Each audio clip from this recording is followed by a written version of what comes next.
Tsunami, जो कि एक जापानीज वर्ड है जिसमें सु मतलब हार्बर और नामी मतलब वेव होता है, और हर सुनामी का जो पहला वेव आता है हम सोचते हैं कि वही सबसे ज्यादा पावरफुल होता है, लेकिन रियलिटी में सुनामी के दूसरे वेव की ताकत सबसे ज्यादा होती है। दुनिया की लगभग 80% सुनामी पैसिफिक ओशन के एक खास हिस्से में होता है जिसे रिंग ऑफ फायर भी कहते हैं। एक सुनामी की लहर 800 किलोमीटर प्रति घंटे की रफ्तार पकड़ सकती है, जो लगभग एक जेट प्लेन की स्पीड के बराबर होता है। ये सुनामी की लहर इतनी ज्यादा खतरनाक होती है कि ये दुनिया के सबसे tallest statue, the statue of unity को इन ताकतवर लहरों की मदद से आसानी से तबाह कर सकती है। साल 2004 में इंडियन ओशन में जो सुनामी आई थी उसमें जमीन के अंदर 23,000 एटॉमिक बॉम्ब फटने के जितनी इंटेंसिटी के साथ अर्थक्वेक हुआ था, जिसके चलते समुद्र में ये सुनामी आई और पूरी दुनिया भर में 2,80,000 लोग मारे गए। लेकिन क्या आप सभी को पता है कि यह सुनामी इतनी ज्यादा खतरनाक क्यों थी? चलिए जानने की कोशिश करते हैं।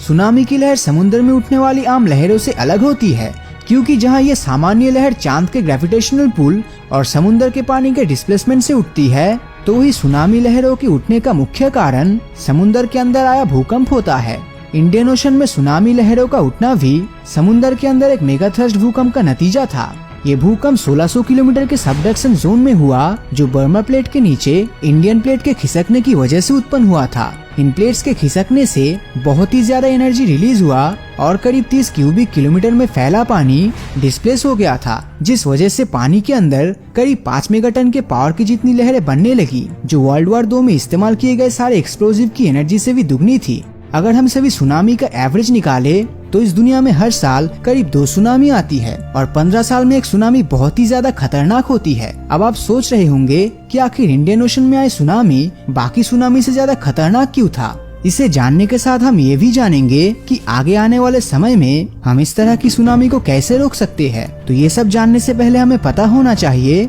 कि इंडियन ओशन सुनामी के समय समुद्र के अंदर आए भूकंप का सोर्स सुमात्रा के वेस्टर्न कोस्ट से करीब 160 किलोमीटर दूर था, और भूकंप आने के महज 20 मिनट के अंदर ही पहली सुनामी लहर ने सुमात्रा के नॉर्दर्न भाग में करीब 1 लाख लोगों की जान ले ली थी। सुमात्रा में तबाही मचने के बाद महज 1.5 घंटे में यह सुनामी की लहरें थाईलैंड की जमीन से जा टकराई और यहाँ 1.5 लाख लोगों ने अपनी जान गंवा दी। पर इतना काफी नहीं था, क्योंकि लहरें अपनी एपिसेंटर के चारों तरफ लगातार फैल रहा था, जिनकी स्पीड 500 माइल पर आवर के आसपास था, और शायद यही स्पीड इसके द्वारा फैलाई गई तबाही का मेन रीजन भी बना। किसी ने भी इस तरह की लहरों को आने का अंदाजा नहीं लगाया था, और क्योंकि ये सुनामी बहुत ही ज्यादा तेज थी, इसलिए जब तक कोई कुछ समझ पाता तब तक बहुत देर हो चुकी थी। उस समय इंडियन ओशन में कोई भी सुनामी वार्निंग सिस्टम नहीं लगा था जो आने वाले खतरे के लिए हमें पहले से वार्निंग दे सके। खैर, सुनामी को डिटेक्ट करना इतना आसान भी नहीं होता, क्योंकि वाटर डिस्टरबेंस समुद्र की सतह पर नहीं बल्कि गहराई में होता है,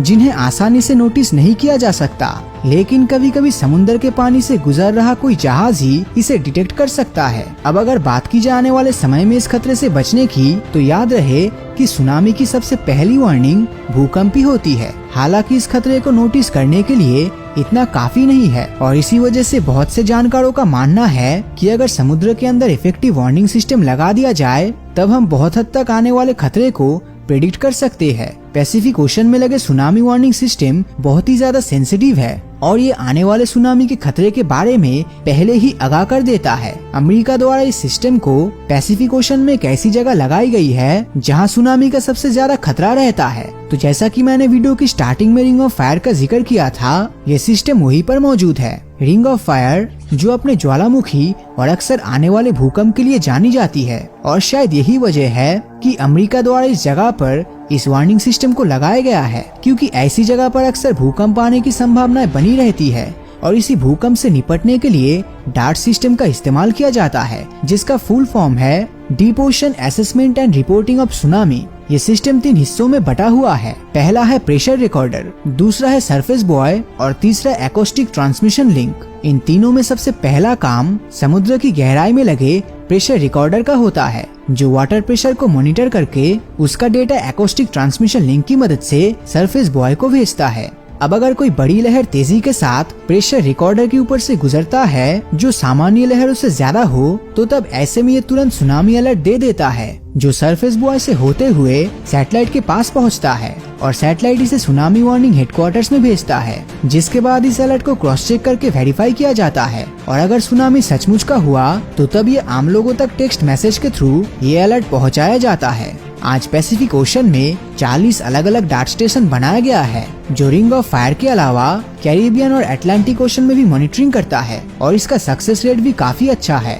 जिसे देखते हुए 2006 में इंडियन ओशन में भी 7 डाटा सिस्टम लगाया गया जो आने वाले खतरे के बारे में पहले से ही वार्निंग देने में सक्षम होता है और आज इनकी मदद से 2004 की सुनामी की तरह आने वाली सुनामी से हम बच सकते हैं। तो इस बारे में आपकी राय नीचे कमेंट करके जरूर बताएं और अगर ये वीडियो आपको अच्छा लगा हो तो इस वीडियो को लाइक और अपने दोस्तों के साथ शेयर करना मत भूलना और जिन लोगों ने अभी तक हमारे फेसबुक पेज को फॉलो नहीं किया है वो वीडियो के ऊपर दिए गए फॉलो बटन को क्लिक कर दीजिए ताकि जब भी कोई नया वीडियो अपलोड होगा उसका नोटिफिकेशन आप तक सबसे पहले पहुंचेगा। तो मिलता हूँ आपसे अगले वीडियो में और हमेशा की तरह थैंक्स फॉर वॉचिंग।